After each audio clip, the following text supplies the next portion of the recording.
بيبدأ فيلم النهاردة بطفل نايم في الأوضة بتاعته، وبيظهر صوت جاي من باب الدولاب بتاعه. الطفل بيخاف، وفجأة بيظهر وحش ضخم بيخوف الطفل. وأول ما الطفل بيصرخ بيخاف الوحش وبيقع على الأرض. وفجأة بينور النور وبيطلع إنه اختبار من شركة المرعبين، وبيفشل المخوفات في الاختبار.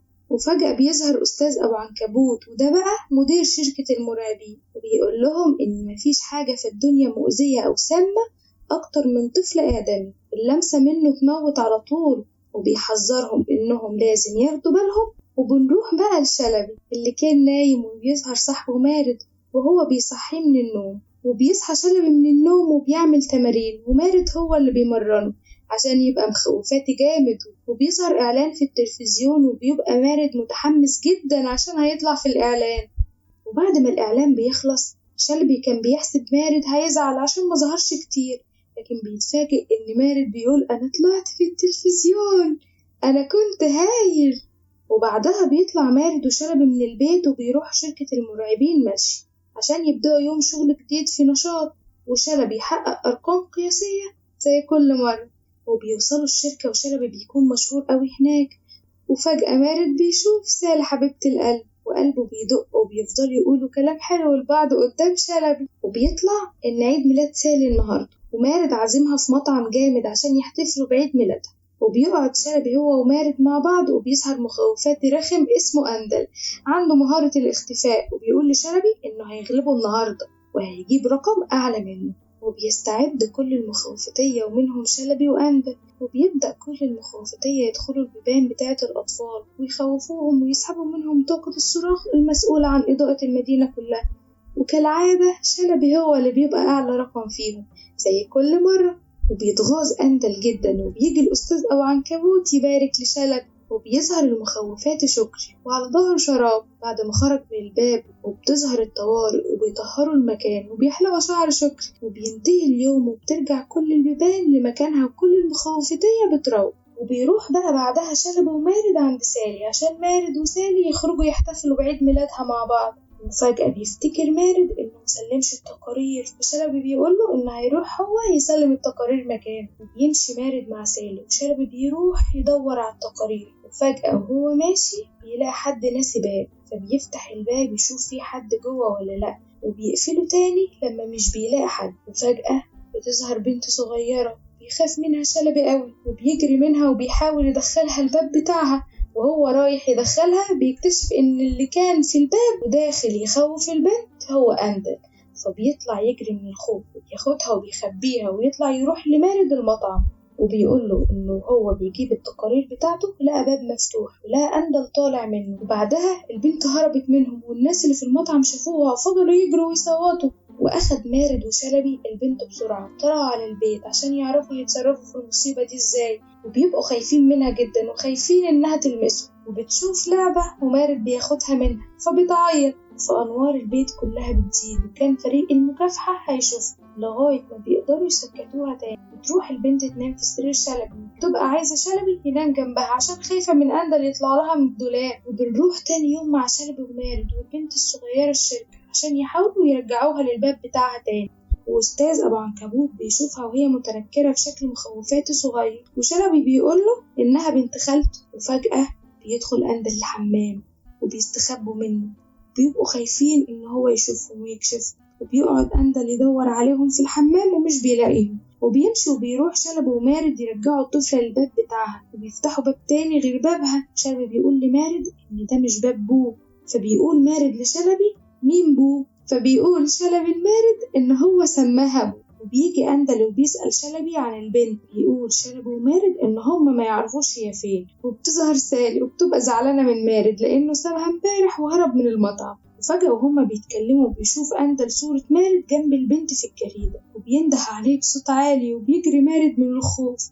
وبنروح بقى لبول جميلة وهي بتجري من شلبي وبتستخبى منه في صندوق الزبالة. وبيجوا العمال وبياخدوا الصندوق وبيرموه في المفرمة، بس هي بتقدر تهرب قبل ما يرموها فيها. بس شلبي بيحسبها إن هي مهربتش وبيبقى زعلان وفكر إن هي ماتت. وبنشوف بقى مارد وهو بيجري في الشركة وبيدور على شلبي، فبيلاقيه زعلان وبيقوله بو ماتت. وفجأة بتظهر قدامهم، فبيحضنها شلبي وبيقول لها ما تسيبهوش وتمشي تاني. وبيجري مارد وشلبي عشان يرجعوها للباب بتاعها، ومارد بيقول لشلبي إن أندل هو اللي قاله على الفكرة دي، وشلبي مش بيوافق، بيقول له إنه مش بيطمن لأندل، وأندل أكيد قاله كده عشان عاوز بو. وبيدخل مارد باب البنت عشان يثبت لشلبي إنه أمان. وفجأة بيظهر أندل وبيسحب مارد، بيحسب مارد هو البنت وبيحطها في صندوق، وبيطلع من الباب وبيستخبى أبوه وشلبي، وبيمشي أندل ومعاه مارد.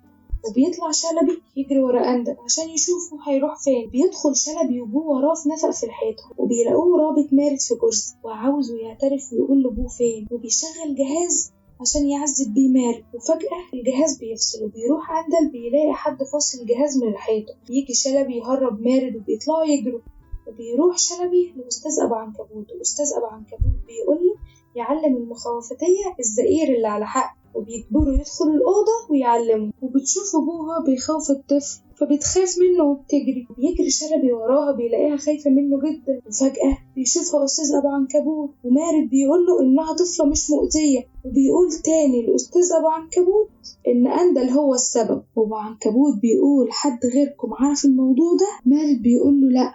فبيقول له أستاذ أبو عنكبوت إنه قبل كل شيء لازم يفكروا ويحلوا مشكلة الطفلة دي. وبياخد أبو عنكبوت الطفل وبيفتح باب وبيرمي فيه شلبي ومارد، وبيبقى شلبي مش مصدق اللي حصل، بيحاول يفتح الباب، ومارد بيقول له إن إحنا اتنفينا وطلع أبو عنكبوت صاحبك ليد في الموضوع. وبيقابله منفي وبيفضل يحكي لهم عن مغامراته في المكان ده. وفجأة بيقول لهم إن في قرية هنا. بيسألوا شلبي القرية دي فيها أطفال؟ قال له أيوة فيها أطفال. بيسألوا شلبي أروحها إزاي؟ قال له صعب تروح، دي بتحتاج 3 أيام مشي. فبيقرر شلبي إنه يروح القرية، وهنعرف مع بعض دلوقتي ليه شلبي عايز يروح القرية دي. فشلبي بيقول لمارد إن هو عايز يروح عشان يدور على أبوه.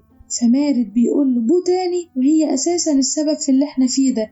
وبيقول له شلبي إنه أساسا ما عادش يهمني. فبيزعل منه مارد وبيقول له نسيت كل أحلامنا وشقانا عشانها، ما بقاش يهمك. وبيقول له أنا صاحبك أعز أصحابك. وشلبي خرج عشان يروح القرية، ومارد قال له مش هاجي معاه. وبيطلع شلبي في قلب العاصفة عشان يروح القرية ويدور على أبوه، وبيقع في التلج والعربية اللي راكبها بتتكسر. وفجأة بيطلع من باب وبيدخل شركة المرعبين، وبيدخل على أبو عنكبوت وأندل وبينقذ بوه منهم. وبيقول لهم أبو عنكبوت إنهم لازم يخلصوا عليه، وبيبدأوا إنهم يجروا وراه ويضربوه. وبيجي مارد ليه عشان يساعده، وبيطلع مارد وشلبي عشان يهربوا. وبيشوفوا سالي وبيقول لها مارد إنه بيحبها، وأندل بيجي فجأة وبيجري وراهم. فسالي بتقول في الميكروفون إن أندل حطم أرقام التخويف القياسية، فبيتلم المخوفتية كلهم عليه عشان يباركوله. ودي كانت خطة من سالي عشان يعطلوا أندل. وبيقدر مارد وشلبي يهربوا، وبيطلع شلبي ومارد على باب وبيمسكوا فيه، والباب بيتحرك بيهم عشان يقدروا يدوروا على باب بو.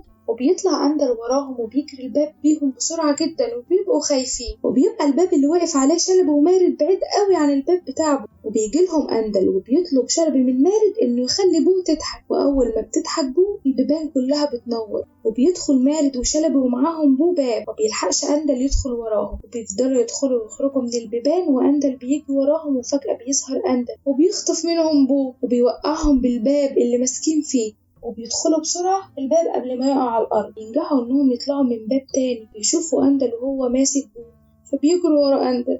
فبيدخل أندل ومعاه بو جوه باب، وبينجح شلبي إنه يدخل وراه، بس بيوقع أندل بره الباب. وبيمسك شلبي في الباب وبيحاول أندل يوقعه، لكن بو بتمسك أندل وبتفضل تضرب فيه. وبيمسكوا أندل وبيرموه جوه باب، وبيرموا الباب، وأخيرا بيلاقوا باب بو، بس بيلاقوا الكهرباء قطع. فبيحاول مارد وشلبي إنهم يضحكوها عشان الكهرباء تنور، وبيعرفوا يدخلوها الباب بتاعها. بس فجأة الباب بيتحرك وبيوصل شركة المرعبين، وبيبقى موجود فيها أبو عنكبوت، وبيطلب من فريق الحماية إنه يمسك اللي هرب الطفل ويتخلص منه. فبيطلع مارد ويقول لهم إن الطفلة معاه، وبيطلع يجري وفريق الحماية كله بيجري وراه. لكن بيطلع شلبي وبوه مستخبيين ورا الباب، وبياخدوا الباب وبيجروا. فبيشوفهم أبو عنكبوت وبيجري وراه، وبيحاول شلبي يدخلها الباب بسرعة. وأول ما بيدخلوا الباب بيدخل وراهم أبو عنكبوت، بيبقى عاوز ياخد البنت معاه، وشلبي بيمنعه. بيجي أبو عنكبوت يخطف بوه، بس مش بيلاقيها. بيلاقي إن اللي موجود طفل مزيف، وإن الشركة كلها كانت بتتفرج عليه، وعرفت حقيقته، وبيجي فريق الحماية وبيقبض على أبو عنكبوت. وبتيجي الرئيسة عشان تتكلم مع مارد وشلبي، وبيطلب منها شلبي إنه عاوز بس يرجع البنت.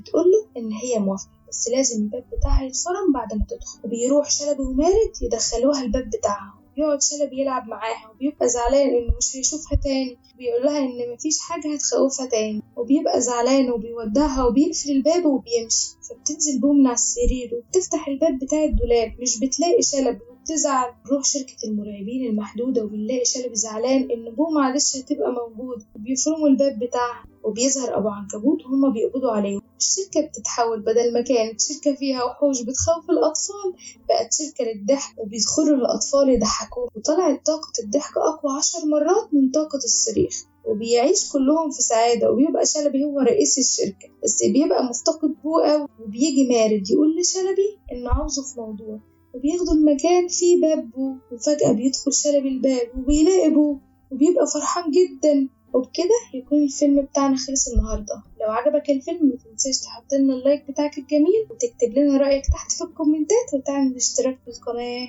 سلام.